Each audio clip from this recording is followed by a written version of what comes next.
बंधुगण आज आम आदमी पार्टी राज्य महिला मोर्चार जो राज्य स्तरीय अधिवेशन एथिरे ओडिशार प्राय समस्त जिल्लारू प्रतिनिधि मान जोग देइचंती। मोहन माझी सरकार आसिबा परे बीजेपी रो शासन समय रे जो परि भावे महिला मानक उपरे अत्याचार वृद्धि पाइछि, निर्यातना वृद्धि पाइछि एवं मिशन शक्ति रे काम करथुवा माँ मानकर भी जो परि भावे दरमा पाइबारे तांको सेवा कार्य रे गोटे अवहेला देखा देइछि। सबु क्षेत्र रे आज नारी माने निजको अवहेलित मने करचंती। ता विरुद्ध रे गोटे शक्तिशाली आंदोलन करिबा पई आम आदमी पार्टी रो महिला विंग आज निर्णय नैछि एवं यही सभारे उपस्थित समस्त कार्यकर्ता जिला प्रतिनिधि आगामी दिन रे ओडिशा रे आम आदमी पार्टी रो महिला मोर्चा को अधिक संगठित करिबा, आंदोलन को ओल्हेइबा, महिला मानक समस्या को नहीं आउरी मुखर हवा आ संगठन को मजबूत करने पाई आज निष्पत्ति नहीं। राज्यर महिला प्रतिनिधि माने जो माने विभिन्न जिल्ला रु आसिचंती निज जिल्ला रे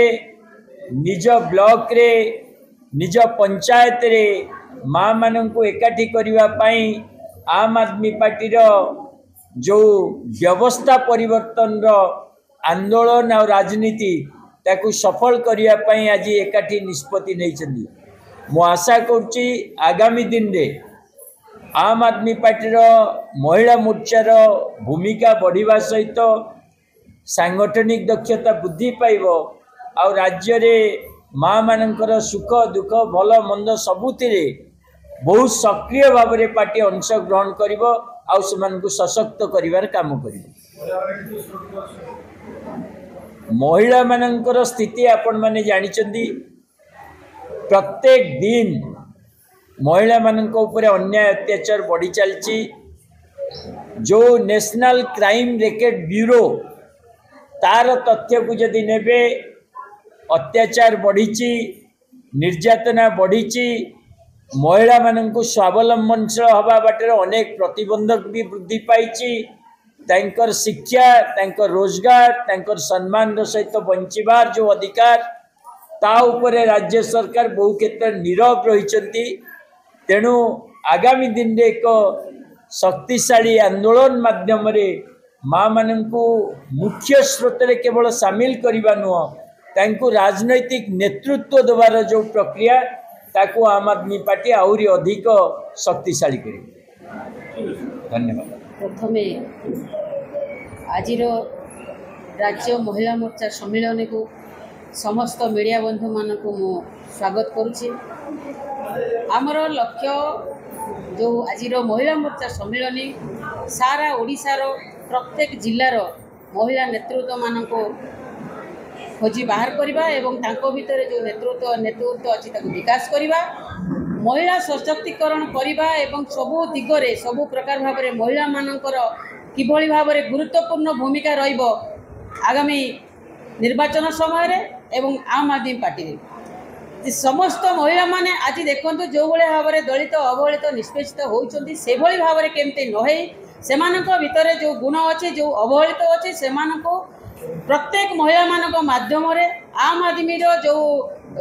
विचारधारा अच्छी ताकू नहीं पहुँचेबा एवं सेमानक समाज मुख्य स्रोत को आनिबा होची आज सम्मेलन मुख्य लक्ष्य। मोटामोटी कहवा गले महिला सशक्तिकरण किभली आम आदमी पार्टी रे गुरुत्वपूर्ण भूमिका नब आज सम्मेलन मुख्य उद्देश्य। आज कार्यक्रम जो होची महिला माने जो जिला स्तर अच्छा डाकी प्रशिक्षण शिविर हम गोटे सम्मेलन माध्यम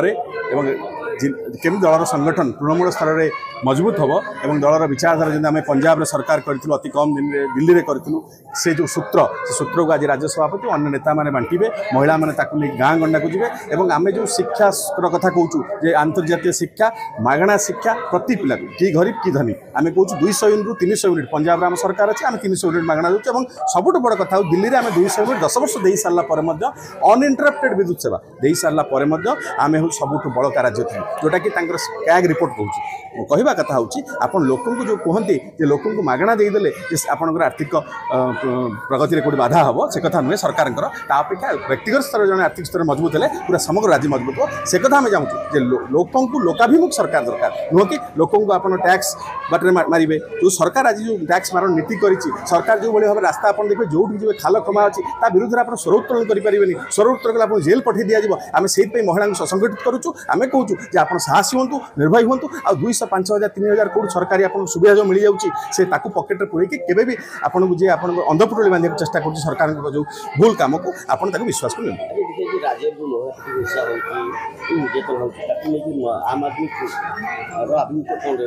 देखो आम आभिमुख्य स्पष्ट जो महिला निर्यातना हबार आवश्यकता ना आप देखो महिला आज 50% स्थान संरक्षण पार्लियामेंट में विधानसभा जो एक कथा उठूँ ताहले महिला को आप अवदमित करेंगे आप दमनलीला करेंगे निर्यातना बढ़ो तो उठे केमती आम से आज महिला को संगठित करने ये हूँ व्यापक कार्यक्रम गोटे प्रथम कार्यक्रम बहुत दिन पर आम करूँ महिला मानक डाकिचु और महिला मान प्रति गाँ गंडा को जी टाटर विचारधारा करेंगे महिला संगठित है महिला सुस्थ है महिलार विचारधारा सुस्थ है ये जो महिला प्रति अत्याचार होची निर्यातना होची ताकू केवल बढ़िबन ताकू निश्चित बाधा।